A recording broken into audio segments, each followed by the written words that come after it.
সাহেবের অফিসের পিকনিকে গিয়েছিলাম। খুব মজা হয়েছে। আমরা পুরা ফ্যামিলি গিয়েছি রূপগঞ্জ সুবর্ণগ্রাম রিসোর্টে। খুবই সুন্দর। আমরা পুরা রিসোর্টে ঘোরাঘুরি করেছি। ওখানে খুব এনজয় করেছি। তারপরে পাশে একটা নদী আছে। সেই নদীতে পাশে স্পিড বোট আছে, সেখানেও উঠেছি। সেখানেও খুব মজা করেছি। তারপরে আমরা একটা গাড়িতে উঠলাম। ওখানে ৳১০০ টিকিট করে ভিতরে ঢুকলাম। তারপরে হয় ঘোড়ার গাড়িতে উঠতে হবে আর নাহলে এই গাড়িতে। আমরা এই গাড়িটাতে বেশ উঠেছি, তার কারণ এই গাড়িতে উঠলে পুরা সাফারি পার্কটা দেখা যাবে। যার ফলে আমরা এই সাফারি সব কিছু দেখার জন্যে এই গাড়িতে উঠলাম। কিন্তু খুব মজা হয়েছে।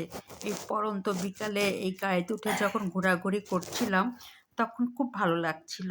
এত মজা লাগতেছিল আর এত শান্তি লাগতেছিল আর এত সুন্দর আকাশটা মনে হচ্ছিল যে এই কিছুক্ষণ পরে সূর্য ডুবা। দেখুন প্রকৃতিটা খুব সুন্দর ছিল। আমি, সাহেব, আমার ২ বাচ্চা। মোটামুটি আরও অনেকেই গাড়িতে ছিল। কিন্তু খুব মজা হয়েছে। এই দেখুন বাকিরা হেঁটে হেঁটেও আনন্দ করছে।